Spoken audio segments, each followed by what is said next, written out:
warahmatullahi wabarakatuh. Selamat pagi, salam sejahtera untuk kita semua. Yang terhormat kepada Ibu dosen Mela Sandra, SEMM, teman-temannya. Perkenalkan, saya Fiska Audil Orohmah yang pada kesempatan kali ini akan bertugas sebagai moderator dalam pembahasan hasil studi kasus dari kelompok kami.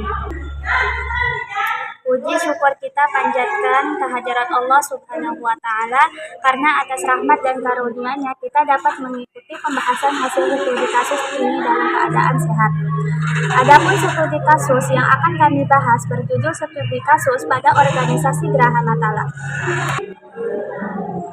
Dalam pembahasan kali ini, kami akan memaparkan hasil observasi dan wawancara yang telah kami lakukan mulai dari profil organisasi hingga kesimpulan atau saran yang kami peroleh. Baik, tanpa berlama-lama lagi, saya persilakan kepada pemateri pertama untuk memulai penyampaian materi kepada Kak Sofiatul Rohmah. Waktu dan layar saya persilahkan.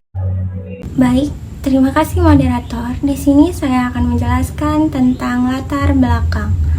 Latar belakang Geraha Matala merupakan salah satu organisasi yang memiliki peran dan dalam menjalankan berbagai program dan kegiatan sesuai dengan visi dan misinya. Dalam pelaksanaannya, Geraha Matala melibatkan pengurus dan anggota yang bekerja sama untuk mencapai tujuan organisasi. Agar seluruh kegiatan dapat berjalan secara efektif, organisasi ini memerlukan sistem manajemen yang baik, koordinasi yang terarah, komunikasi yang efektif, serta kepemimpinan yang mampu menggerakkan seluruh anggotanya. Sebagai sebuah organisasi, Geraha Matala menghadapi berbagai tantangan, seperti koordinasi antar anggota, pembagian tugas, pengambilan keputusan, pengelolaan sumber daya, serta penyesuaian terhadap perubahan lingkungan organisasi.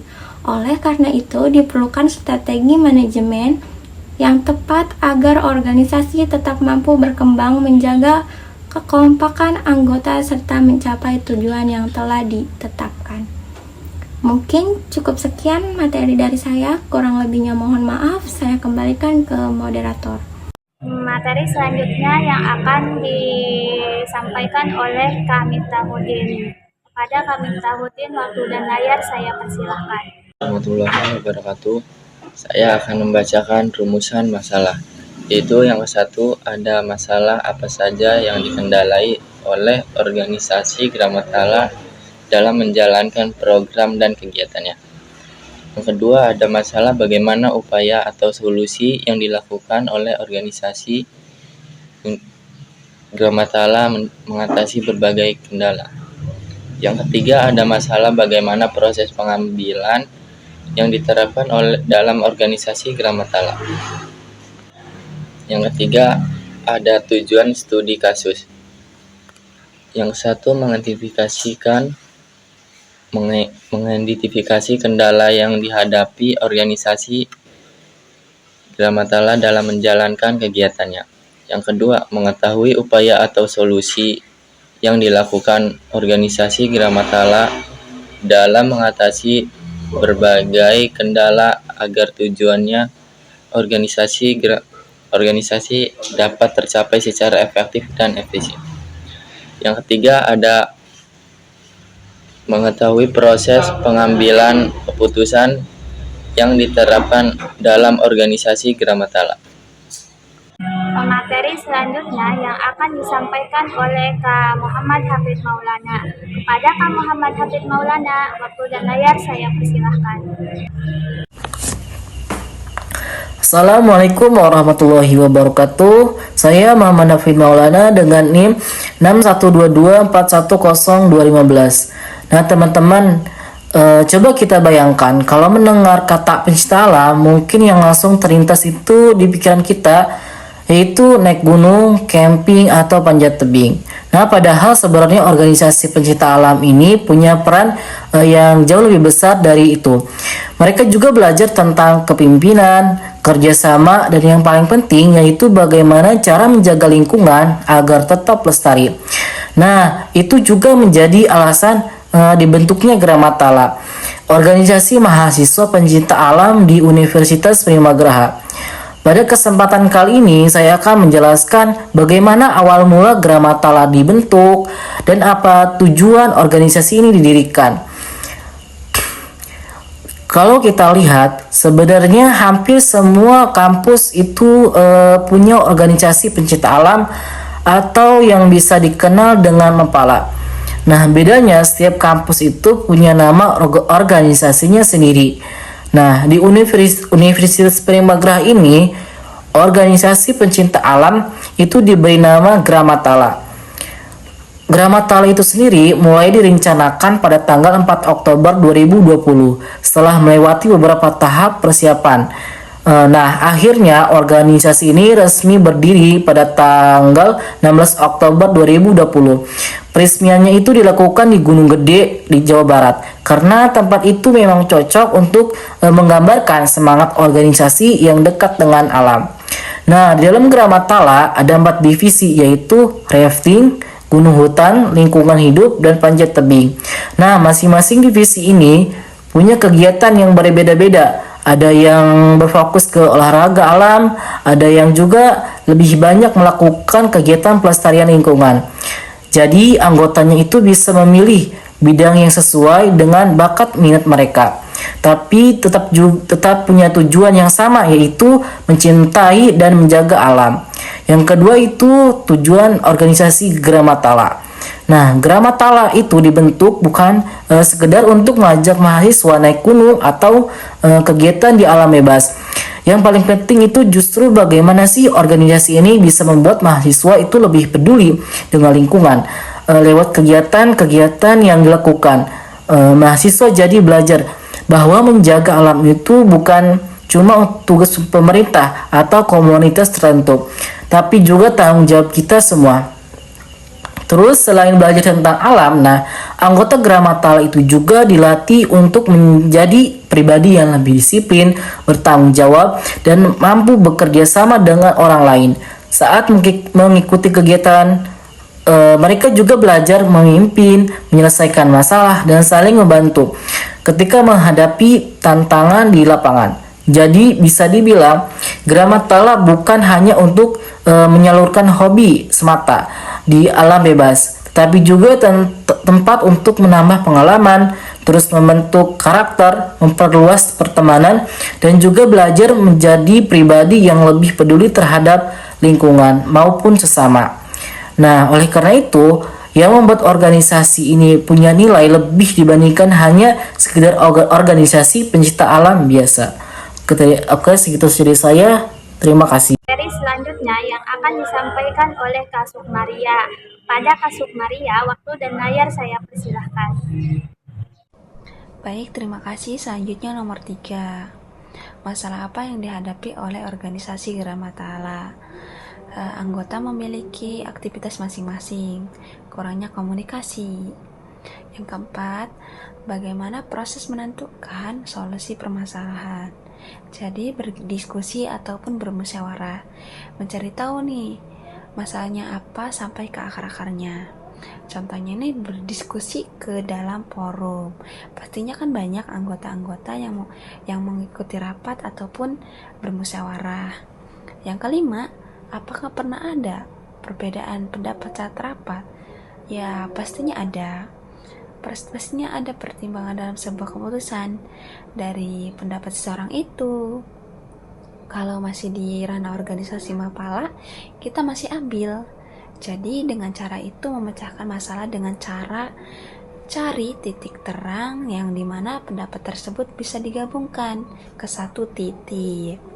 Kalau sekiranya ada pendapat yang tidak bisa diambil, ya kita jelaskan bahwasanya pendapat tersebut tidak menyangkut ke organisasi. Lalu kita kasih penjelasan, gunanya apa sih kita kasih penjelasan? Jadi supaya orang tersebut yang mengeluarkan pendapat ini tidak merasa perannya tidak dibutuhkan. Jadi dengan cara itulah kita menyelesaikan masalah perbedaan pendapat tersebut. Baik, yang keenam, kendala pengambilan keputusan dalam organisasi. Jadi kurangnya informasi yang dimana kalau sekiranya kita memutuskan perihal nih, keputusan kegiatan informasi yang kita dapat ini kurang. Terus di dalam forum anggota-anggotanya ini kurang aktif dalam memberikan pendapat. Itu juga jadi masalah saat rapat. Yang ketujuh, setelah keputusan dijalankan, apakah biasanya ada evaluasi? Seperti apa prosesnya? Jadi prosesnya itu dilaksanakan saat kegiatan berlangsung ataupun sesudah kegiatan selesai. Prosesnya ini tujuannya untuk memperbaiki apakah kegiatan ini ada kesalahan, ada masalah, ada kekurangan, ataupun ada apa. Tujuannya ini untuk memperbaiki hal-hal kegiatan ke depannya.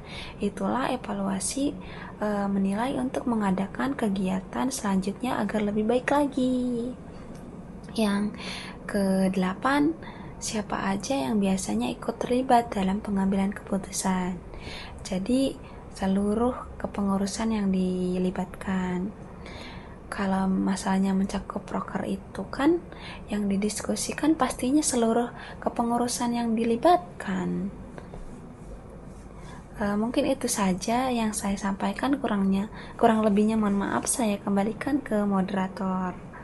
Pada pemateri atas penyampaian penjelasan atau materinya dari hasil studi kasus organisasi pada kelompok kami. Saya selaku moderator mengucapkan terima kasih kepada Ibu dosen, Ibu Mela Sandra, SEMM, dan teman-teman atas perhatian serta partisipasi selama kegiatan ini berlangsung. Mohon maaf apabila terdapat kekurangan dalam memandu jalannya diskusi hari ini. Baik, izinkan saya memaparkan materi kesimpulannya terlebih dahulu.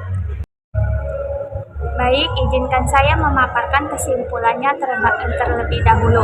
Kesimpulannya, organisasi Gramatala merupakan organisasi mahasiswa pencinta alam di Universitas Primagraha yang memiliki tujuan untuk meningkatkan kepedulian terhadap kelestarian lingkungan, sekaligus mengembangkan jiwa kepemimpinan, kerjasama, dan tanggung jawab anggotanya. Dalam menjalankan berbagai program kerja, Gramatala menerapkan prinsip musyawarah dalam proses pengambilan keputusan dengan melibatkan pengurus sesuai konteks permasalahan yang dihadapi. Hasil pembahasan yang sudah dipaparkan tadi menunjukkan bahwa organisasi masih menghadapi beberapa kendala, seperti kesibukan anggota, kurangnya komunikasi, terbatas informasi yang diperoleh sebelum mengambil keputusan, serta rendahnya partisipasi sebagian anggota dalam forum diskusi. Meskipun demikian, Gramatala berupaya mengatasi berbagai kendala tersebut melalui diskusi, musyawarah, pencarian solusi bersama, serta pelaksanaan evaluasi setelah setiap kegiatan selesai. Evaluasi tersebut juga menjadi sarana untuk mengidentifikasi kekurangan dan memperbaiki pelaksanaan program kerja berikutnya. Baik, segitu saja yang bisa saya sampaikan. Saya Fiska Aulia Rohmah sebagai moderator izin mengundurkan diri. Terima kasih kepada Ibu dosen yang telah mendampingi dan kepada pihak organisasi Gramatala yang telah mengizinkan kami memperoleh informasi organisasi tersebut untuk studi kasus ini dan teman-teman semuanya. Baik, segitu saja yang bisa saya sampaikan. Kurang dan lebihnya saya mohon maaf. Wassalamualaikum warahmatullahi wabarakatuh.